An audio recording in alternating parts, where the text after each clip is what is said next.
pays qui a subi situation sociale, politique et économique, qui a subi ingérence communauté internationale là.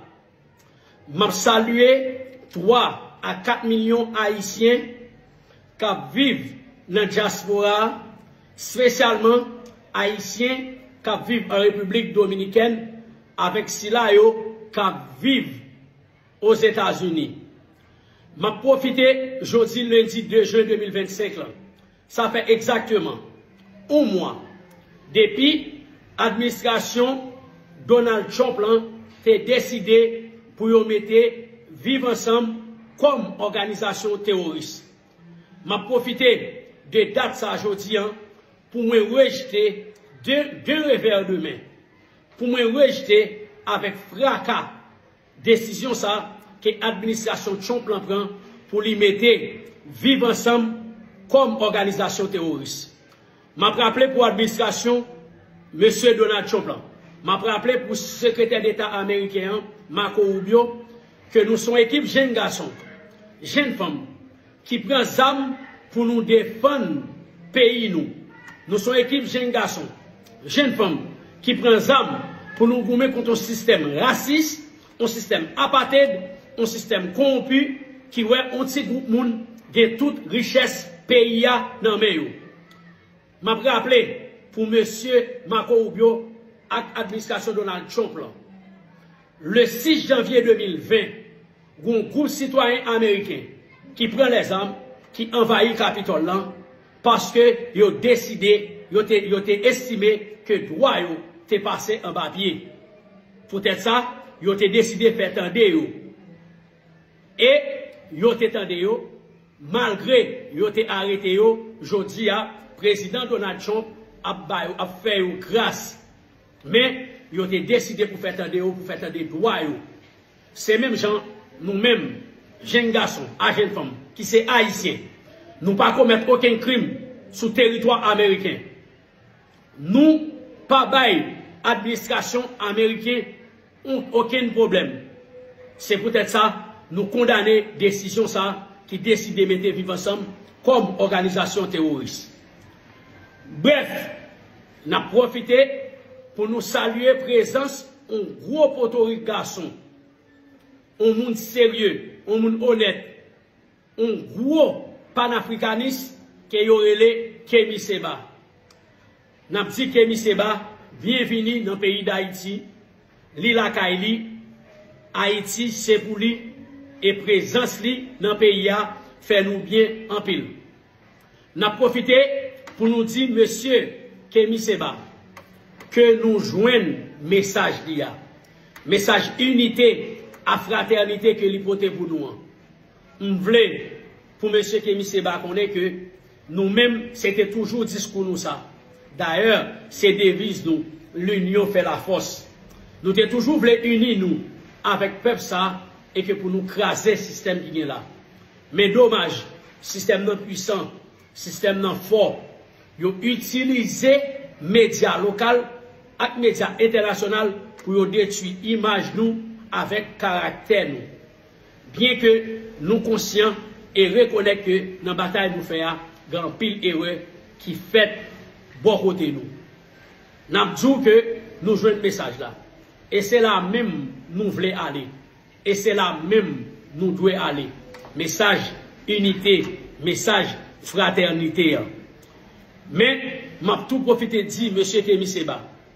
Et m'a tout profité adresser avec universitaires nous pour profiter de présence de M. Kémy Séba, de messages l'hypothèse pour nous parler avec l'autre jeune, pour nous faire message ça arriver, joindre chaque jeune haïtien en deux pays, finalement, pour nous prendre conscience que c'est celle dans l'unité, que c'est celle dans tête ensemble, et que c'est celle dans vivre ensemble, nous qu'à retirer pays dans salier la aujourd'hui. N'a profité de dire, monsieur Kémy Séba, non, non, tout peuple haïtien, nous souhaitons que l'on prenne bâton pèlerinage dit. Tout côté dans le monde, spécialement dans tout pays africain, plus précisément pays panafricanistes pour les commencer à prêcher union ça et que l'hypothèse nous aujourd'hui en Haïti. Et m'a profité pour dire nous jouons le message nous travaillons sur le message pour nous prendre une décision qui en faveur du peuple là. Nous travaillons sur le message pour nous prendre une décision et que pour nous camper beaucoup de peuple là. C'est peut-être ça, nous former triangle de la fraternité africano-caribéenne pour la deuxième indépendance. Triangle de la fraternité africano-caribéenne pour la deuxième indépendance. Nous souhaitons que M.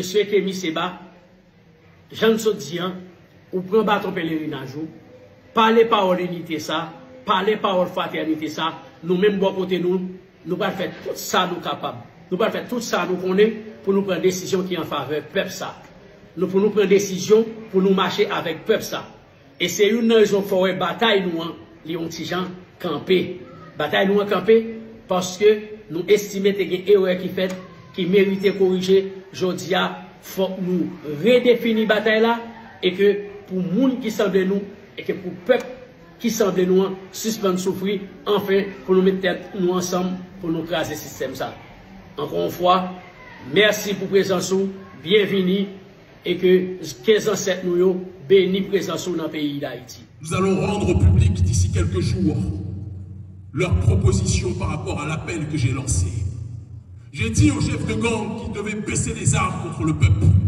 Parce que les ennemis des gangs, ce n'était pas le peuple haïtien, c'était ceux qui leur donnaient les armes pour tirer sur le peuple haïtien.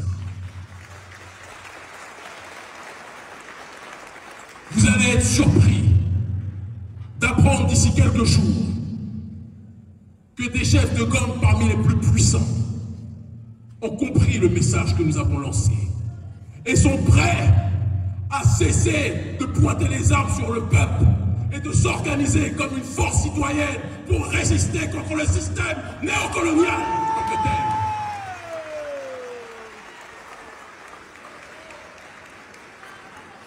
C'est pour ça que le gouvernement américain ne voulait pas que nous soyons là.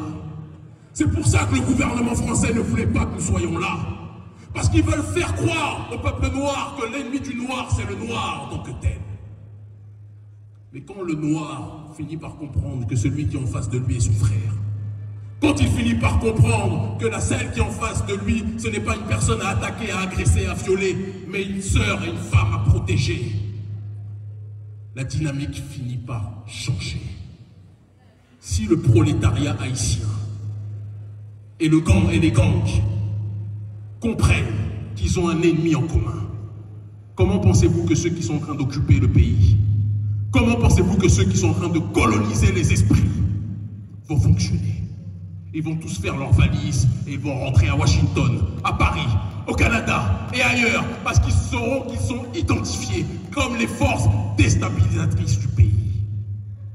Je ne fais pas partie de ceux qui se réjouissent quand l'Union africaine, qui a à sa tête un certain nombre de corrompus, en recevant les ordres des États-Unis, en recevant les ordres de l'Union européenne, envoie des militaires kenyans pour tirer sur les frères qui sont ici, qu'on appelle les gangs. Le problème, ce ne sont pas les gangs. Le problème, ce sont ceux qui livrent les armes aux gangs en tant que tels. Le problème, ce sont ceux qui font en sorte que les gangs terrorisent le pays pour créer l'anarchie et que plus personne ne veuille venir ici à Haïti. Et c'est pour ça que j'ai fait partie de ceux qui se sont réjouis quand Donald Trump a dit qu'il voulait arrêter USAID. Certains ont pleuré, j'en connais.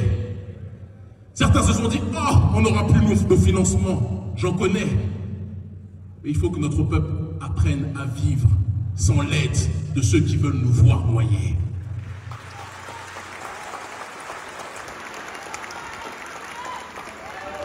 C'est lorsque, et c'est vous, peuple haïtien, qui nous avez montré l'exemple au niveau mondial. C'est lorsque l'esclave rebelle décidait de quitter la plantation, se retrouver livré à lui-même, dans l'incertitude, dans l'insécurité, dans l'instabilité. C'est dans ces moments-là de transcendance et de dépassement que l'esclave rebelle finissait par trouver sa voie pour agir dans le cadre de l'autodétermination. Nous n'avons pas besoin de l'aide des gens qui se considèrent comme les messies d'Haïti. Le seul messie d'Haïti, c'est l'haïtien et l'haïtienne en tant que tel. Le seul messie d'Haïti ne peut pas venir de Washington, de Paris ou du Canada.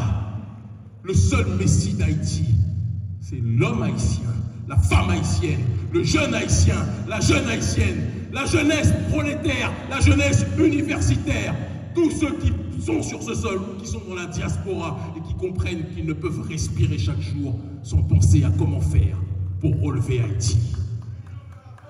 Ce qui nous manque, c'est le rappel de ce que signifie le panafricanisme. La cérémonie du bois caïman, c'était l'unité de diverses esclaves rebelles, de différentes ethnies, de différentes approches spirituelles. Et ils ont décidé de mettre leurs désaccords de côté. Ils ont décidé de mettre leurs égos de côté. Ils ont versé leur sang. Et ils ont fait vœu commun de transcendance pour libérer leur population. Cet exemple-là a créé le panafricanisme.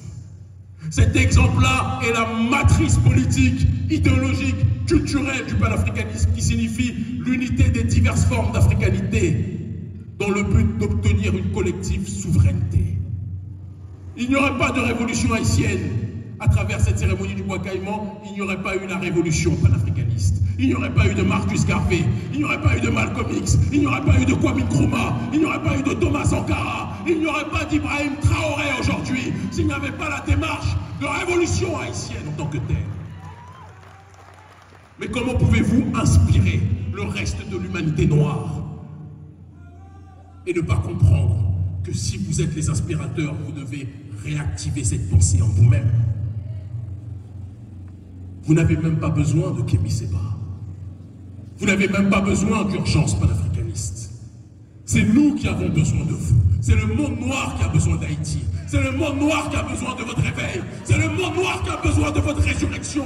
C'est le monde noir qui a besoin que vous remettiez plus que jamais dans vos cœurs et dans votre esprit le courage et la flamme qui a plus que jamais au commencement ravivé les espérances. Haïti est à une croisée des chemins. Vous pouvez soit aller vers la destruction définitive ou aller vers la résurrection ultime qui pourra être un outil géopolitique fondamental pour le reste de l'humanité. Haïti est, géographiquement parlant, un pays qui est un problème pour l'oligarchie d'Occident. Vous êtes à proximité des États-Unis, à quelques heures de Miami. Le gouvernement américain sait que s'il y a une démarche révolutionnaire ici, il va se retrouver avec une situation bien pire qu'à l'époque de Cuba, du Grand Cuba, lorsqu'ils étaient à proximité du territoire américain et qu'ils étaient dans une dynamique géopolitique autre. Vous vous plaignez, vous souffrez, il y a la précarité, il y a l'injustice sociale, il y a l'insécurité, c'est une réalité. Mais vous avez en vous-même, en vous tous, les clés de votre survie. En vous-même, en vous tous, les clés de votre libération. En vous-même, en vous tous, les solutions pour aller vers la voie de l'autodétermination. Mais il faut que vous soyez prêts à vous engager. Il faut que vous soyez prêts à chercher autre chose que le profit individuel. Il faut que vous soyez prêts à chercher autre chose que la survie égoïste de l'un au détriment des autres. Qui est prêt à donner sa vie pour Haïti? Qui est... Nous allons rendre au public d'ici quelques jours leurs propositions par rapport à l'appel que j'ai lancé. J'ai dit aux chefs de gang qu'ils devaient baisser les armes contre le peuple. Parce que les ennemis des gangs, ce n'était pas le peuple haïtien, c'était ceux qui leur donnaient les armes pour tirer sur le peuple haïtien.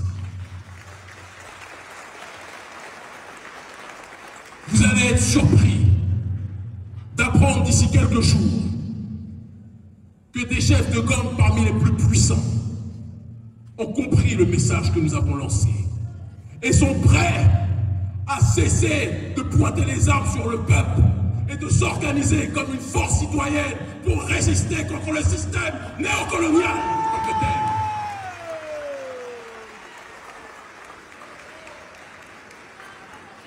C'est pour ça que le gouvernement américain ne voulait pas que nous soyons là. C'est pour ça que le gouvernement français ne voulait pas que nous soyons là. Parce qu'ils veulent faire croire au peuple noir que l'ennemi du noir, c'est le noir en tant que tel. Mais quand le noir finit par comprendre que celui qui est en face de lui est son frère, quand il finit par comprendre que celle qui est en face de lui, ce n'est pas une personne à attaquer, à agresser, à violer, mais une sœur et une femme à protéger, la dynamique finit par changer. Si le prolétariat haïtien et les gangs comprennent qu'ils ont un ennemi en commun, comment pensez-vous que ceux qui sont en train d'occuper le pays, comment pensez-vous que ceux qui sont en train de coloniser les esprits vont fonctionner? Ils vont tous faire leurs valises et ils vont rentrer à Washington, à Paris, au Canada et ailleurs, parce qu'ils sauront qu'ils sont identifiés comme les forces déstabilisatrices du pays.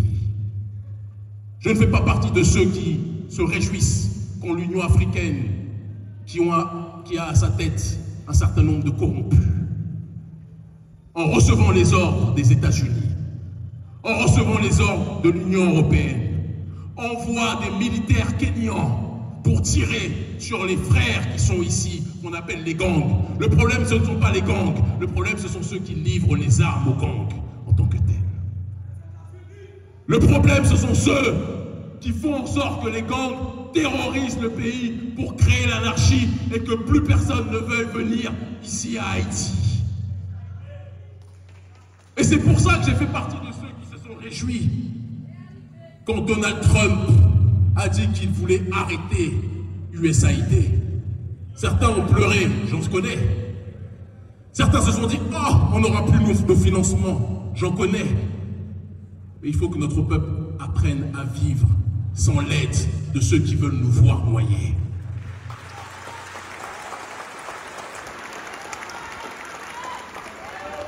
C'est lorsque, et c'est vous, peuple haïtien, qui nous avez montré l'exemple au niveau mondial. C'est lorsque l'esclave rebelle décidait de quitter la plantation, se retrouver livré à lui-même, dans l'incertitude, dans l'insécurité, dans l'instabilité. C'est dans ces moments-là de transcendance et de dépassement que l'esclave rebelle finissait par trouver sa voie pour agir dans le cadre de l'autodétermination. Nous n'avons pas besoin de l'aide des gens qui se considèrent comme les messies d'Haïti. Le seul messie d'Haïti, c'est l'haïtien et l'haïtienne en tant que tel. Le seul messie d'Haïti ne peut pas venir de Washington, de Paris ou du Canada. Le seul messie d'Haïti, c'est l'homme haïtien, la femme haïtienne, le jeune haïtien, la jeune haïtienne, la jeunesse prolétaire, la jeunesse universitaire, tous ceux qui sont sur ce sol, qui sont dans la diaspora et qui comprennent qu'ils ne peuvent respirer chaque jour sans penser à comment faire pour relever Haïti. Ce qui nous manque, c'est le rappel de ce que signifie le panafricanisme. La cérémonie du bois caïman, c'était l'unité de diverses esclaves rebelles, de différentes ethnies, de différentes approches spirituelles. Ils ont décidé de mettre leurs désaccords de côté. Ils ont décidé de mettre leurs égos de côté. Ils ont versé leur sang. Et ils ont fait vœu commun de transcendance pour libérer leur population. Cet exemple-là a créé le panafricanisme. Cet exemple-là est la matrice politique, idéologique, culturelle du panafricanisme qui signifie l'unité des diverses formes d'africanité dans le but d'obtenir une collective souveraineté.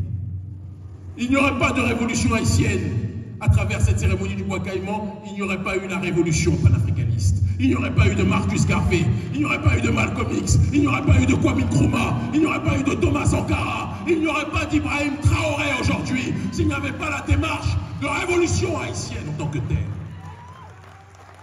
Mais comment pouvez-vous inspirer le reste de l'humanité noire et ne pas comprendre que si vous êtes les inspirateurs, vous devez réactiver cette pensée en vous-même.